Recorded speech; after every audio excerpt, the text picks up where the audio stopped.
Ready start.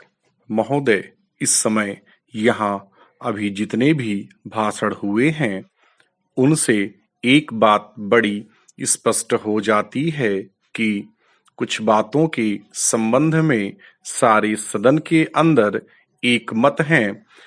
पहली बात यह है कि इस समय तक 3 बार भारी संख्या में लोग बाहर से इस देश में आ चुके हैं। संख्या के संबंध में कुछ अंतर हो सकता है, लेकिन 3 बार लोग आए यह साफ है। इधर के लोगों का विचार है कि कोई 40 लाख हिंदू आए हैं। उन लोगों का विचार है कि 10 लाख आए हैं। लेकिन कम से कम इस बात पर एक मत है कि यदि 20 लाख नहीं तो कम से कम 15 लाख जरूर आए हैं। दूसरी बात भी है जिसके बारे में एक मत है। हमारे प्रधानमंत्री महोदय ने कहा कि वहां हिंदुओं की स्थिति संतोषजनक है। उनका विचार है कि भले ही बहुत अधिक खराब उनकी हालत ना हो, लेकिन हालत साधारणतः संतोषजनक है। यह बात भी साफ है।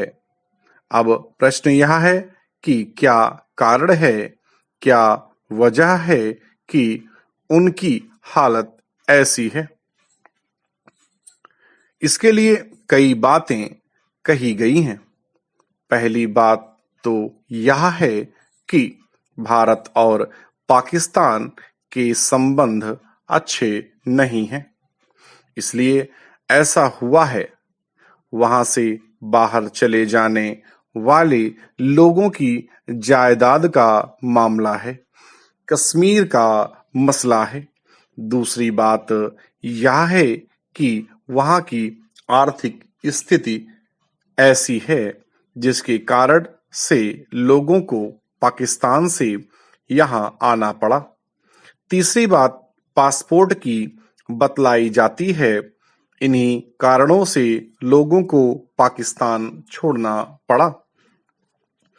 इन तमाम बातों के अतिरिक्त एक चौथी बात और कही जाती है कि वहां मताधिकार में भी भेदभाव है, इसलिए वहां किसी प्रकार का समझौता नहीं हो सकता। एक अंतिम बात भी कही गई है कि पाकिस्तान सरकार की नीति लोगों को बाहर निकालने की है। ऐसी ऐसी बातें कही जाती हैं। जहां तक पहली 4 बातों का संबंध है, वहां तक तो सबका मत एक है, परंतु अंतिम बात के संबंध में लोगों में मतभेद हो सकता है। पाकिस्तान सरकार इस बात को सही नहीं मानती। दूसरी बात और कही जाती है वह हमारी जिम्मेदारी की बात है। यह बात सभी कहते हैं कि यह भारत सरकार की जिम्मेदारी है। कहा जाता है कि महात्मा गांधी की भी यह राय थी। मैं आपके सामने एक और महत्वपूर्ण बात पेश करना चाहता हूं। पिछले साल में इस निगम ने 4 करोड़ रुपए का कर्ज दिया, लेकिन 4 करोड़ रुपया कर्जा देने पर यदि आप इसके कुल खर्च को देखें तो आपको मालूम होगा कि उस पर 3 लाख रुपया सालाना खर्च हुआ है।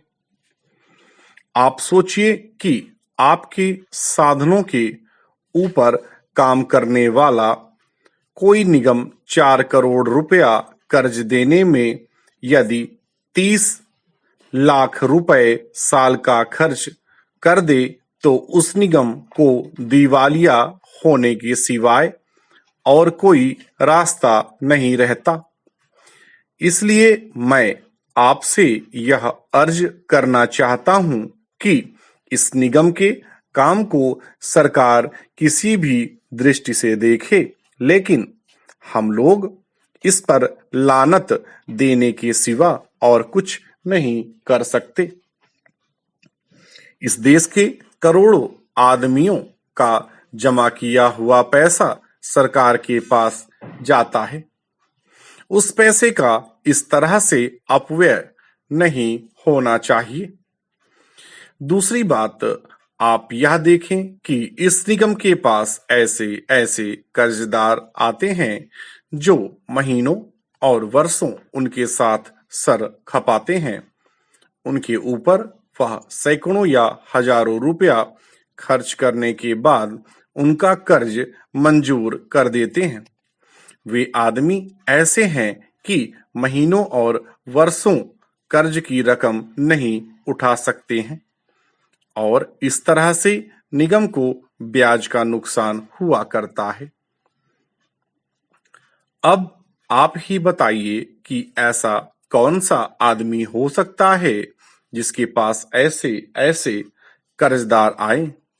आप कर्ज की रकम को मंजूर भी करा लें और घर जाकर सो जाएं और वर्षों तक कर्ज की रकम को उठाने के लिए न आए। यदि सरकार चाहती है कि इसका काम ठीक तरीके से चले और इसको नई नई पूंजी दी जाए, तो मेरी सरकार से प्रार्थना है कि वह देखने की कोशिश करे कि निगम ठीक तरह से अपनी जिम्मेदारी निभाए। कारखाने के मालिकों के लिए देश भर में पूंजी लगाने के लिए यह निगम है। कश्मीर से लेकर कन्याकुमारी तक और असम से लेकर गुजरात तक इस देश में सैकड़ों कारखाने के मालिक काम करते हैं। यह निगम उनको कर्ज देता है, लेकिन क्या इसके पास कोई ऐसी मशीनरी है कि वह देख सके कि जिन कारखाने के मालिकों को इतने पैसे कर्ज दिया है उन्होंने उसको उचित तौर पर व्यय किया है या नहीं? स्टॉप।